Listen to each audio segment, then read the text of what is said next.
السلام عليكم ورحمة الله وبركاته. معانا النهاردة بإذن الله تعالى طريقة البسبوسة الدمياطي الجميلة، طرية في تركاية صغيرة احنا عملناها عشان احنا عاملينها في البيت ومكلفينها.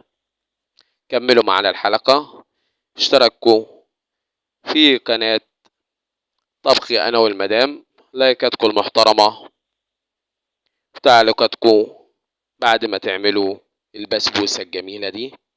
بسم الله ما شاء الله، صلى على النبي. اللهم صل وسلم وبارك على سيدنا محمد. نبدأ معاكم حلقتنا. معانا نص كيلو سميط. طبعا انا بجيب سميط من عند الحلواني، السميط بيكون خشن. معايا جوز الهند اختياري ماهيش اجباري طبعا. اللهم صل على النبي. جوز الهند بنبدأ نضربهم كده. طبعا البيكنج باودر طبعا يا جماعة انا ساعات بحطه وساعات لا، بس انا الاغلبية بحط بيكنج باودر، بيخليها طرية جدا، بيخليها جميلة جدا. بنقلب مكوناتنا كده. طبعا معانا نص كوباية سكر، دي اختياري يا جماعة، ممكن نحط كوباية ممكن تحطوا نص كوباية. معانا الطاسة بتاعتنا فيها كوباية سكر وربع كوباية مية عشان نكرمل. أول ما تكرمل معانا كده بنبدأ نقلب، عندنا نقلب لحد ما تاخد معانا اللون الجميل الذهبي اللي احنا نحبه زي كده، وممكن أغمق من كده كمان. أنا لو عن نفسي بعمله أغمق من كده. كملوا معايا الحلقة لكي يوصلكم كل جديد. اشتركوا في القناة. معايا معلقتين سمنة. القشطة دي إجباري اختياري مش إجباري، القشطة دي اختياري مش إجباري، ممكن تحطوا قشطة ممكن تحطوا زبادي. طبعا أنا لو أنت مش عايز تكلف حط زبادي عادي، علبة زبادي بتكفي، تدي نفس الطعم برضو.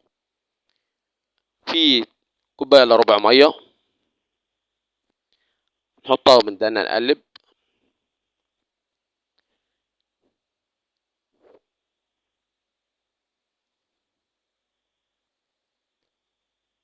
نقلب لحد ما السمنة كده والسكر اللي احنا عاملينه وكل حاجة الكراميل وكل حاجة تبدأ تدوب معانا وتدينا الشكل الجميل دوت.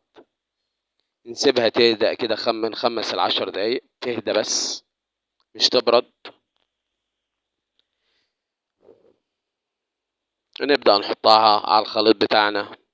التقليب يا جماعة، التقليب بنجيب من فوق لتحت، يعني بنجيب من فوق، بنجيب من تحت قصدي، من تحت لفوق عشان الخليط كله يشرب. انا مش بعجن، انا بقلب تقليب خفيف جدا، تقليب خفيف جدا زي ما انا بعمل كده. اقلبه وشوفوا الجمال وشوفوا الحكاية وشوفوا الرواية. اللهم صل وسلم وبارك على سيدنا محمد، عدد خلقه ورضا نفسه وزنة عرشه ومداد كلماته. اللهم صل على النبي. بنجيب الخليط من تحت كده، من تحت خالص لفوق، ما بنقلبش. بنجيب الخامة البسكوماتو اللهم صل على النبي، بجوز الهند، بالبيكنج باودر، نطلعه من فوق لتحت لحد ما يبدأ الخليط معانا يتماسك بنفس النظام كده. ونبدأ يكون عندنا الصينية بتاعتنا جاهزة. طبعا الصينية بنحط فيها حتة سمنة كده بدرجة حرارة المطبخ، بالفرشة بنبدأ نعملها بنفس الطريقة دي.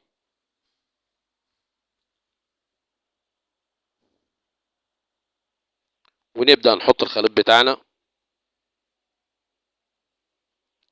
اللهم صل على النبي. ان شاء الله هنعمل لكم حاجة بيتي، دي حاجة دمياط اتعلمتها من واحد دمياطي عملها، لتها وكلتها جميلة جدا. قبل ما افرجكم عليها طبعا دقتها، قلت لازم انزلها على اليوتيوب على قناتي طبخي انا والمدام. مستني اشتراكاتكم الجميلة، لايكاتكم وتعليقاتكم. نبدأ نخبطها كده خبطة خفيفة كده. طبعا انا عندي بندق، فستق، سوداني، اي حاجة موجودة ممكن تزيني بيها، مش موجودة ممكن مش تزيني خالص عادي يا جماعة، ممكن مش نزين خالص. نبدأ نشتغل كده على الطريقة الجميلة بتاعتنا. انا كان عندي شوية حاجات فايضين فبدأت احطهم زي ما انتم شايفين كده، بيدي منظر جميل فقط لا غير. اما هي لوحديها تتاكل اكل. حطيناها طبعا في الفرن.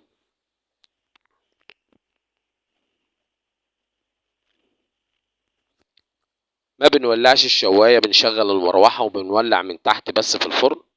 وإن شغلنا الشواية ويبقى الشواية هادية جدا مش تسكر، بنبدأ نعمل الشربات بتاعنا، كوبايتين سكر وطبعا عندي كوبايتين مية.